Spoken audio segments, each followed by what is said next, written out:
Engineers, আমি তোদের জন্য নিয়ে চলে এসেছি আরও একটা নতুন টপিক, যেটা হচ্ছে হারমোনিক অসিলেশন। এবার প্রথমে আমরা জেনে নেব যে হোয়াট ইজ পিরিয়ডিক মোশন। আমরা সবাই জানি এটা যদি সূর্য হয় তাহলে এর আশেপাশে এটা কক্ষপথ আঁকি, এখানে পৃথিবী আবর্তন করছে। এবার আবর্তন করতে করতে করতে করতে ও আবার তো এখানে ফিরে আসবে একটা সার্টেন টাইমে, ধরি টি। এবার এরকম ঘুরতে ঘুরতে এখানে ফিরে এলো। এই পজিশনে যখন সে আসবে সে তো আর থেমে থাকবে না, সে আবার ঘুরে আসবে, আবার ঘুরে এখানে এলো, আবার ঘুরে এখানে এলো, এইভাবে সে কন্টিনিউ করতেই থাকছে। তাহলে কি হচ্ছে, এই টি টাইম অন্তর অন্তর সে এখান থেকে পাক্ষে এখানে আসছে, আবার পাক্ষে এখানে আসছে, আবার পাক্ষে এখানে আসছে। তাহলে কি হচ্ছে, টি টাইম অন্তর অন্তর এর এই যে মোশনটা রিপিট হচ্ছে, এটাকে আমরা বলবো পিরিয়ডিক মোশন। এরপর আমরা কি জেনে নেবো, যেটা হচ্ছে অসিলেটরি মোশন কি। অসিলেটরি মোশন কি, আমরা সবাই পেন্ডুলাম দেখেছি। পেন্ডুলাম ঘড়ি এতে রোটেট করে, মানে একবার এইদিকে গেল, একবার এইদিকে গেল, এরকমভাবে কন্টিনিউ এই এই এই এই হতেই থাকছে। তাহলে কি হচ্ছে, এটাও পিরিয়ডিক মোশন। এটা নির্দিষ্ট সময় অন্তর এখান থেকে এখানে যাচ্ছে, এখান থেকে এখানে আসছে, কিন্তু এ যে পাথ বরাবর যাচ্ছে সেটা সেম। ও এই পাথ বরাবরই আবার এদিকে যাচ্ছে, আবার এদিকে আসছে, এদিকে যাচ্ছে, এদিকে আসছে, এদিকে যাচ্ছে, এদিকে আসছে, এর এই পথটা সমান। এই রকম পিরিয়ডিক মোশনকে বলবো অসিলেটরি মোশন।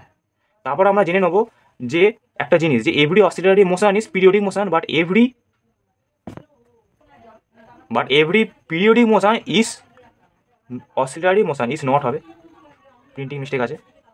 তো এইটা হচ্ছে ব্যাপার, এই যে every oscillatory motion is periodic motion, but every periodic motion is not oscillatory motion. মানে কি বলতে চাইছে, এই যে আমরা দেখলাম পৃথিবী এই যে রোটেট করছে, টি টাইম অন্তর অন্তর পাক খাচ্ছে, এখান থেকে পাক খেয়ে এখানে এলো, আবার যে টি টাইম কমপ্লিট হয়ে যাচ্ছে আবার এখানে আসছে ঘুরে, আবার ঘুরে এখানে আসছে, আবার ঘুরে এখানে আসছে, এটা পিরিয়ডিক মোশন। আবার এটাও পিরিয়ডিক মোশন, এদিক থেকে এদিকে আসছে নির্দিষ্ট টাইম অন্তর, আবার এদিকে চলে আসছে, আবার এদিকে যাচ্ছে, আবার এদিকে চলে আসছে নির্দিষ্ট টাইম অন্তর।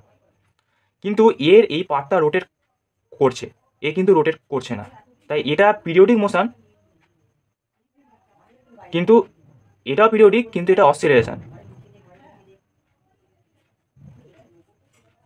এর কিন্তু মানে এর মোশনটা কিন্তু এর মতো নয়, তাই এটা পিরিয়ডিক, কিন্তু আমরা অসিলেশন বলতে পারবো না।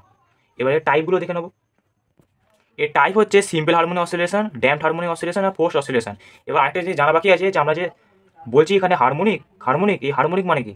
হারমোনিক মানে হলো এই যে মোশন, তার ডিসপ্লেসমেন্ট মানে সরণ, ভেলোসিটি মানে বেগ, আর অ্যাসিলেশন মানে ত্বরণ, এই তিনটের যে কার্ভ সেটা সাইনোসয়েডালি ভ্যারি করবে। মানে কি, এটা যদি আমার ডিসপ্লেসমেন্ট হয় তাহলে আমার ভেলোসিটি কী হবে, ভেলোসিটিও সামথিং এরকম টাইপের একটা গ্রাফ হবে, আর অ্যাসিলেশনও কী হবে, এরকম টাইপের একটা গ্রাফ হবে। সবগুলোই আমরা দেখতে পাচ্ছি, ভেলোসিটি মানে অ্যাসিলেশন, ভেলোসিটি আর ডিসপ্লেসমেন্ট তিনটেই সাইনোসয়েডালি ভ্যারি করছে। এইরকম মোশনকে আমরা বলবো হারমোনিক অসিলেশন। চলো আমরা জেনে নিই সিম্পল হারমোনিক মোশন কি। সিম্পল হারমোনিক মোশন কি, তার আগে জেনে নেবো রিস্টোরিং ফোর্স কি। রিস্টোরিং ফোর্স হচ্ছে, ধরো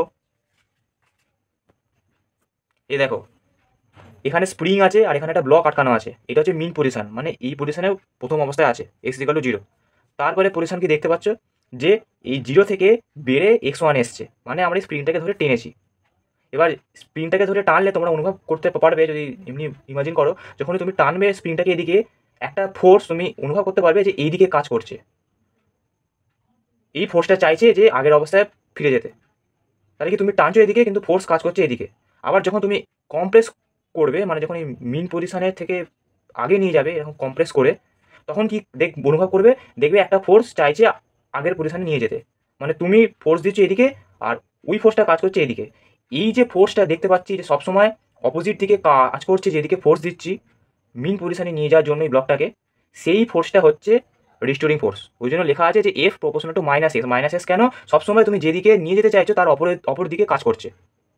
তো এটা আমরা দেখতে পাচ্ছি যেখানে লেখা রয়েছে f equal to minus k s, k হচ্ছে স্প্রিং কনস্ট্যান্ট, তার ইউনিট হচ্ছে এটা। এবার আমরা ইকুয়েশন দেখে নেবো, ডিফারেন্সিয়াল ইকুয়েশন কীভাবে সলভ করবো। চলো কীভাবে শুরু করবো, আমরা এক্ষুনি দেখলাম যে রিস্টোরিং ফোর্সের ইকুয়েশন হচ্ছে F equal to minus K X, এটা 1 নম্বর ইকুয়েশন। তারপর আমরা এটাও জানি যে F equal to M A from Newton's second law. এটা মাস ওই ব্লকটার, আর এটা হচ্ছে অ্যাসিলেশন। তাহলে আমরা ইকুয়েট করতে পারি 1 and 2 কে। এটা হচ্ছে M A equal to minus K X, তারপর দেখে নিই M equal to minus K X. এবার এটাকে আমরা লিখছি যে DT square minus K X. এইটা কেন লিখছি? কারণ যদি এক্স ডিসপ্লেসমেন্ট হয় তাহলে ত্বরণ হয় যে D two x by DT square. কারণ ডিডিটি অফ এক্স হচ্ছে মানে যদি ডিএক্স বাই ডিটি থাকে সেটা হচ্ছে ভেলোসিটি, আবার with respect to time velocity কত সেটা হচ্ছে মানে অ্যাক্সেলারেশন। মানে এই জিনিসটা হচ্ছে হয় মেনলি ডিডিটি অফ ভেলোসিটি মানে ডিএক্স বাই ডিটি, ওই জন্য আমরা এটা লিখি। তারপরে আমরা চলে আসি যে এখানে এই ইকুয়েশনটা লিখলাম, তারপর আমরা চলে আসবো যে D two x by DT square নিয়ে আসবো যে K by M into X, এটা লিখলাম। এবার এইখানে আমরা এইটাকে একটা প্যারামিটার ধরবো যেটার নাম দেবো হচ্ছে minus omega naught square X, মানে ওমেগা নট স্কোয়ার নাম দেবো। নিয়ে আমরা কি ইকুয়েশনটা পাবো, D two x by DT square, এটা এদিকে এসে প্লাস হয়ে যাবে omega naught square X equal to zero. এইটা হচ্ছে আমাদের differential equation of simple harmony oscillation. এবার এই ওমেগা নট স্কোয়ার হচ্ছে কে বাই এম, তাহলে ওমেগা নট হচ্ছে রুট কে বাই এম। এখানে কি এটা স্প্রিং কনস্ট্যান্ট যেটা আগে বললাম, আর এমটা হচ্ছে ব্লকটার মাস। এবার এই ওমেগা নটকে আমরা আরেকটা ভাবে বলতে পারি যেটা হচ্ছে natural angular frequency of oscillation. এইটাও থাকবে পরীক্ষা, তোমার অঙ্ক থাকে এরকম একটা ইকুয়েশন দিয়ে দেবে, নিয়ে বলবে natural frequency of oscillation calculate করো। তোমরা শুধু এই ইকুয়েশনের সাথে কম্পেয়ার করবে, নিয়ে এই জায়গাটায় দেখবে কি আছে, এখান থেকে তোমরা ক্যালকুলেট করে বসিয়ে দেবে। এবার আমরা সলিউশনে চলে আসি। এ দেখো এটা হচ্ছে এবার সলিউশন, এই যে আমরা ইকুয়েশনটা পেলাম ডিফারেন্সিয়াল ইকুয়েশনটা, এর এবার সলিউশন বার করবো। নিয়ে আমরা টু ইন্টু ডিএক্স বাই ডিটিটা ওই ইকুয়েশনের সাথে গুণ করে নিলাম। তাহলে গুণ করলে কীরকম দেখতে হবে ইকুয়েশনটা, two into dx by dt, এখানে আছে ডি, এটা d two x by DT square into এইখানে কী হবে, টু থাকবে এখানে ডিএক্স বাই ডিটি, এখানে ওমেগা নট স্কোয়ার এক্স, এটা তো আমরা জিরো গুণ করলাম। এবার এটাকে আমরা আমাদের মতো করে অ্যারেঞ্জমেন্ট করবো। কীভাবে করবো, এটা যেমন থাকার থাকবে, এইটাকে আমরা আমাদের মতো করে অ্যারেঞ্জমেন্ট করবো। Omega square two into dx by DT into X equal to zero হলো। এবার এটাকে আমরা কি লিখবো, DDT of DX by DT whole square plus omega naught square, এখানে ওমেগা নট থাকবে স্কোয়ার ডিডিটি অফ এই যে X square equal to zero, এইটা আমরা পাবো। এবার আমরা এই পুরো ইকুয়েশনটাকে টি এর রেসপেক্টে ইন্টিগ্রেট করবো। চলো দেখি কী হবে। With respect to T integrate, তারপর কি হবে সেটা হচ্ছে এখানে ইন্টিগ্রেট হয়ে যাবে। তারপর আগের ইকুয়েশনটা কি লেখা ছিল, DDT of DX by DT whole square, DT হবে এখানে টি এর সাপেক্ষে ইন্টিগ্রেট করছি, আর এখানে কি হবে ধরো ওমেগা নট স্কোয়ার বাইরেই নিয়ে চলে এলাম, তারপর DDT of X square DT হবে, আর এটা সামথিং কনস্ট্যান্ট হবে হলো, এটা স্কোয়ার। তারপর হচ্ছে কী পাবো, ধরো এই টিটা এটা ক্যান্সেল হয়ে গেল, নিয়ে ডি অফ সামথিং, এর ইন্টিগ্রেশন হচ্ছে সামথিং হলো। তারপর এরও ডিটি, এটা এটা কেটে গেল। এবার ডি অফ সামথিং ইন্টিগ্রেশন কি সামথিং সামথিং সামথিং বলো এখানে এখানে, চলো করি আমরা। তাহলে কী হবে, ওমেগা নট স্কোয়ার এটা হবে X square equal to C. এবার একটা বাউন্ডারি কন্ডিশন হয় যেটা হচ্ছে যখন এক্স ইকুয়াল টু এ মানে হচ্ছে ম্যাক্সিমাম অ্যাম্পলিটিউড যেটা, সেই পজিশনে আমার ভেলোসিটি মানে ডিএক্স বাই ডিটিটা জিরো হয়ে যায়। সো পুট ইন ইকুয়েশন, এটার নাম্বার কত ছিল 3, এটা হবে 4, ইকুয়েশন 4। তাহলে কী হবে, যেটা হবে সেটা আমরা দেখে নিই। এবার এই যে আমরা ভ্যালুটা পেলাম সি এর, এটা আমরা এই ইকুয়েশনে বসাবো। বসালে কী হয় দেখে নিই, DX by DT whole square plus omega naught square X square omega naught square A square. এবার আমরা এই DX by DT whole square equal to something আনবো, সেটা কী আছে দেখে নিই। এই দেখ ভ্যালুটা বসালাম সি এর, নিয়ে আমাদের এই যে এরকমভাবে করে এরকম করে আমাদের আলটিমেট এটা এলো।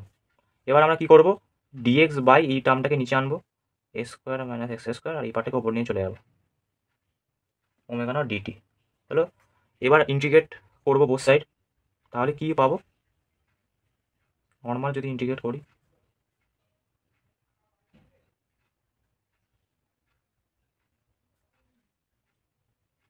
এটা হবে sine inverse x by a, এটা একটা ফর্মুলা আছে ইন্টিগ্রেশনের। আর এদিকে হবে কি ওমেগা নট টি, ডিটির ইন্টিগ্রেশন যদি হয় ডি অফ সামথিং এর ইন্টিগ্রেশন সামথিং, এখানে সামথিংটাকে টি, তাহলে আমরা যেটা পাবো সেটা হচ্ছে x equal to sine of omega naught t, এখানে একটা ফাই হবে প্লাস ফাই, আর একটা এ থাকবে। এটা হচ্ছে আলটিমেট সলিউশন। এইটা হচ্ছে আমাদের তাহলে সলিউশন হলো। এবার আমরা পরের ভিডিওতে দেখে নেবো যে ভেলোসিটি আর অ্যাসেলারেশনের ডেরিভেশনটা কী হয়। তাহলে আমরা জেনে নিই ভেলোসিটি ডেরিভেশন। এটা আমরা একটু আগেই দেখলাম সলিউশন ডিসপ্লেসমেন্ট। এবার আমরা যদি ধরি যে এই ফাইটা জিরো, মানে প্রাথমিক দশা বা প্রাথমিক ফেজ ডিফারেন্স যদি জিরো হয়, তাহলে হচ্ছে এক্স ইকুয়াল টু হবে এ সাইন ওমেগা নট টি। এবার ভেলোসিটি মানে আমি দেখালাম যে ডিএক্স বাই ডিটি হয়, তাহলে এ টি এর সাপেক্ষে ডেরিভেশন কী হবে, এ ডেরিভেশন কী হবে, ওমেগা নট বা বাইরে চলে আসবে, আর sine omega naught t derivation হচ্ছে কস ওমেগা নট টি। এবার আমরা কস ওমেগা নট টিকে 1 মাইনাস সাইন স্কোয়ার থিটা লিখতে পারি, লিখেছি। এবার সাইন ওমেগা নট টি মানে কি এক্স বাই এ, ওটারই স্কোয়ার হয়ে গেছে, নিয়ে আমরা এটাকে গুণ করলে আমরা এরকম পাবো। এবার কি লেখা আছে, the phase difference between displacement and velocity হচ্ছে π/2 অথবা 90 ডিগ্রি। সেটা কী করে হলো, এই যে আমরা দেখতে পাচ্ছি যে v equal to a omega naught sine omega naught t plus π/2, এই যে π/2 লেখা মানে কি π/2 এগিয়ে আছে ডিসপ্লেসমেন্টের থেকে, নিয়ে হচ্ছে a omega naught cos omega naught t, যেটা আমরা একটু আগেই এখানে দেখতে পেলাম। তাহলে π/2 ফেজ ডিফারেন্স পেয়ে গেলাম। এবার অ্যাসেলারেশনের ডেরিভেশন কি, d2x/dt2, ওই এই ইকুয়েশনটাকেই যদি আমরা আরেকবার টি এর সাপেক্ষে ডেরিভেটিভ করি, তাহলে আমরা যেটা পাই সেটা হচ্ছে এইটা, লিখেও দিয়েছি এখানে এই যে। এবার যেহেতু এই sine omega naught t into a সেটা হচ্ছে এক্স, সেই কারণে আমরা এটা লিখতে পারি। একইভাবে এই ইকুয়েশনটাকে যদি আমরা এইভাবে লিখি, তাহলে আমরা দেখতে পাচ্ছি যে পাই ফেজ ডিফারেন্স রয়েছে ডিসপ্লেসমেন্টের থেকে, এটা লেখাও আছে যে phase difference between displacement and acceleration হচ্ছে পাই রেডিয়ান অথবা 180 ডিগ্রি, এটা আমরা পাই এখান থেকে। এটা ইম্পর্টেন্ট, শর্ট কোশ্চেনে এসেছিল। তো এটাই ছিল আজকে আমাদের সেশন, আশা করি বোঝাতে পেরেছি। আর যদি কোনো ডাউট থাকে তাহলে পার্সোনালি মেল করতে পারিস, কমেন্ট সেকশানে বলতে পারিস। আর ডিটেলস নোট পাওয়ার জন্য টেলিগ্রাম গ্রুপ, হোয়াটসঅ্যাপ চ্যানেলে জয়েন করতে হবে। আবার নেক্সট ক্লাসে দেখা হবে।